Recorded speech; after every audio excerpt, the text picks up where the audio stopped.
Hi friends, welcome back to Vishra's world. అందరూ ఎలా ఉన్నారు? ఈరోజు మనం నెలకి 1000 రూపాయలతోని 57 లక్షల రూపాయలు ఎలా మనం సేవింగ్స్ చేసుకోవచ్చు అన్నదైతే చూద్దామండి. అలాగా మా ఫ్రెండ్స్ వాళ్ళు ప్లాన్ చేసుకుని సేవింగ్స్ అయితే చేసుకుంటున్నారు.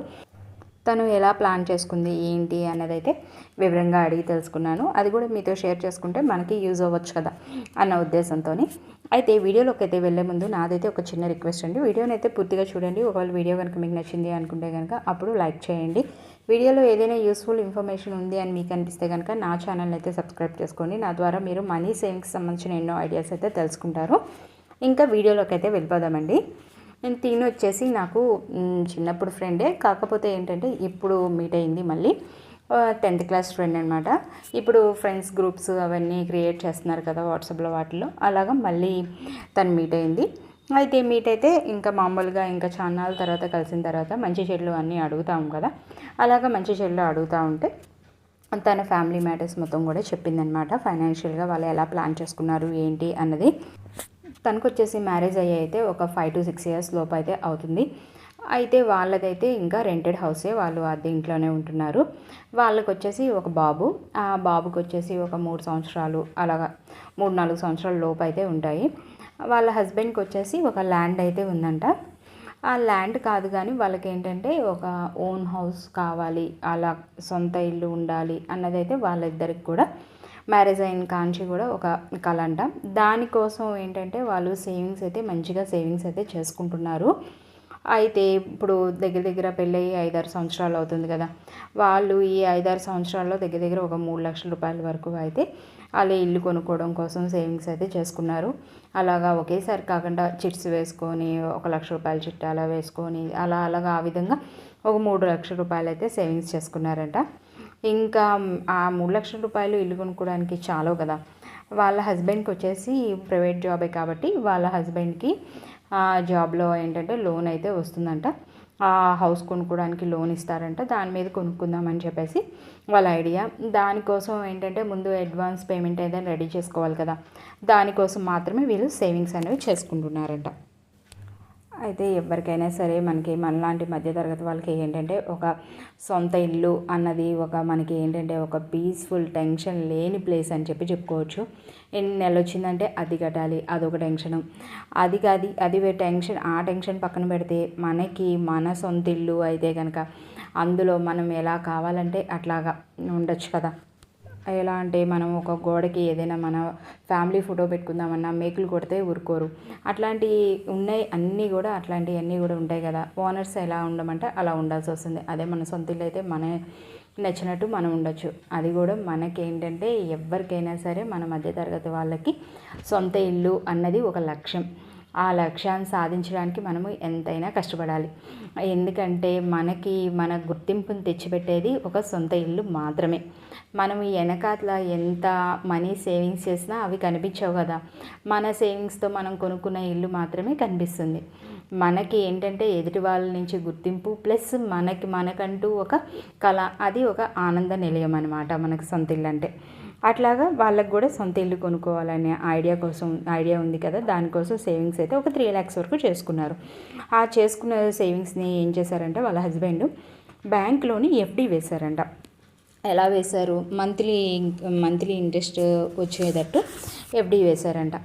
అలాగా వేయడం వల్ల నేనన్నాను, ఎందుకు అట్లాగా మంత్లీ ఇంట్రెస్ట్ వచ్చేటట్టు ఎఫ్డి వేసుకోవడము, అట్లా వదిలేయవచ్చు కదా, ఇంట్రెస్ట్ అనేది కలుస్తుంది కదా, మళ్ళీ మంత్లీ తీసేసుకుంటే తగ్గుతుంది కదా, అమౌంట్ కూడా మనకి వాడేసుకున్నట్టు అవుతుంది కదా. ఆ ఇంట్రెస్టే కలిస్తే మీరు ఏదైతే అడ్వాన్స్ పేమెంట్ రెడీ చేసుకుంటున్నారో హౌస్ కొనడానికి దానికి యూజ్ అవుతుంది కదా, మీరు ఎందుకని ఇట్లాగా అమౌంట్ తీసుకుంటున్నారు ఇంట్రెస్ట్ అన్నది అని అంటే తను చెప్పిందనమాట.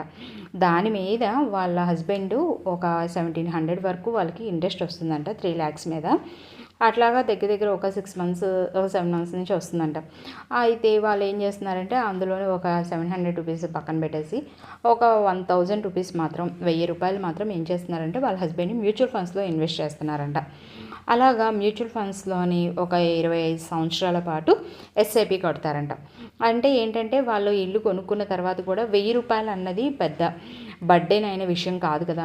సో అందుకనే ఒక 1000 రూపాయలు ఎస్ఐపి కట్టడం కోసం అది ఇంకా హౌస్ కొనుక్కోకపోయినా సరే ఆ అమౌంట్ అన్నది అలా కట్టడం మొదలు పెడితే అదే అట్లా కట్టుకుంటూ వెళ్ళిపోతాం కాబట్టి అది ఒక బాధ్యతగా ఇల్లు కొనుక్కోకపోయినా సరే అలా ₹1000 అన్నది ఎస్ఐబికి మ్యూచువల్ ఫండ్స్లో కట్టడం అనేది స్టార్ట్ చేస్తారంట.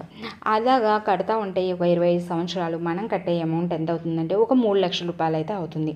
కానీ మనకు వచ్చే అమౌంట్ ఎంత అవుతుంది? ₹20,00,000 అయితే అవుతుంది. మనము ఏ బర్డెన్ లేకుండా నెలకి ₹1,000 అలాగా 25 సంవత్సరాల పాటు కడితే కనుక ₹20,00,000 అవుతుంది.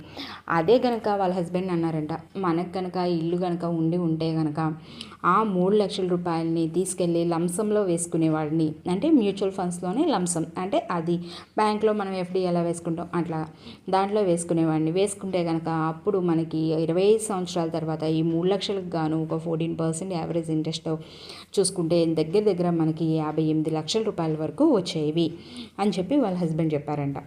కానీ మనకి ఇల్లు అవసరం, తర్వాత మనకి ఏంటంటే ఫ్యూచర్లో మనకి అమౌంట్ అన్నది లిక్విడ్ అన్నది అవసరం. సో దానికోసం ఇలా ప్లాన్ చేసుకుంటున్నాం అని చెప్పేసి వాళ్ళు నాతో అయితే తనైతే ఈ విధంగా చెప్పింది. అయితే ఒకవేళ ఆ ₹1,000 మనం కట్టి ఆటిల్ని ఒక 40 లక్షల వరకు చేసుకోవాలనుకున్నప్పుడు మనం ఏం చేయాలంటే దాన్ని ఒక 30 సంవత్సరాల పాటు అట్లాగే ఎస్ఐపి కట్టుకోవడం అనేది చేయాలి. అలా 30 సంవత్సరాలు కడితే కనుక వాళ్ళు కట్టే అమౌంట్ ఏదైతే ఉందో అది 20 లక్షలు కాకుండా అప్పుడు 40 లక్షల రూపాయలు అయితే వాళ్ళకి వస్తుంది.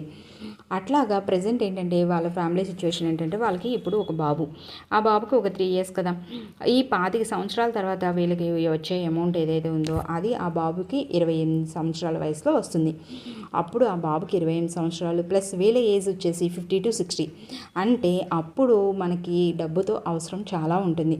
ఆ డబ్బుతో ఉన్న అవసరాలు ఏదైతే ఉన్నాయో ఆ పిల్లల చదువు నిమిత్తమే కానీ పెళ్ళిళ్ళ ఖర్చులే కానీ ఏదైనా సరే అలాంటి అవసరాలు ఏదైతే ఉన్నాయో మనం పెద్దవాళ్ళం అవుతాం కాబట్టి మనకి డబ్బుతో అవసరం పెరిగిపోతూ ఉంటుంది. అలాంటి అవసరాలు అన్నిటికి కూడా అప్పుడు మనకి ఇవి ఏదైతే ఉన్నాయో మనం ఇప్పుడు ప్రజెంట్ చేసే చిన్నగా చేసే సేవింగ్స్ ఏదైతే ఉన్నాయో అవి మనకి అప్పుడు కొండంత అండనైతే ఇస్తాయి అని చెప్పేసి వాళ్ళ హస్బెండ్ అయితే తనతో చెప్పారంట. ఇదండి, మనము నెలకి ₹1,000 మాత్రమే కట్టి మనం లక్షల్లో సేవింగ్స్ చేసుకోవాలంటే కనుక ఈ విధంగా ప్లాన్ చేసుకోండి. మనకి దానికోసం మ్యూచువల్ ఫండ్స్లో ఇన్వెస్ట్ చేయడం అసలు తెలియదు అలాంటి విషయాలు ఏమీ అనుకోకుండా మ్యూచువల్ ఫండ్స్లో ఎలా ఇన్వెస్ట్ చేసుకోవాలి ఏంటి అసలు మ్యూచువల్ ఫండ్స్ అనేవి నేను ఇంతకుముందు అయితే క్లియర్గా వీడియోలు అయితే చేశానండి. ఎవరైతే అసలు మ్యూచువల్ ఫండ్స్ గురించి వాటి గురించి ఐడియా లేదో వాళ్ళకి ఆ వీడియోస్ చూస్తే మంచిగా అవగాహన అయితే వస్తుంది. ఇదండి, ఒకసారి ఎవరైనా చూడకపోతే కనుక అవి చూసి మ్యూచువల్ ఫండ్స్లో ఇన్వెస్ట్ చేసుకోవడం అన్నది చిన్న అమౌంట్తో స్టార్ట్ చేయండి. నా వీడియో కనుక మీకు నచ్చినట్టయితే లైక్ చేయండి, షేర్ చేయండి, సబ్స్క్రైబ్ చేయండి. Thanks for watching.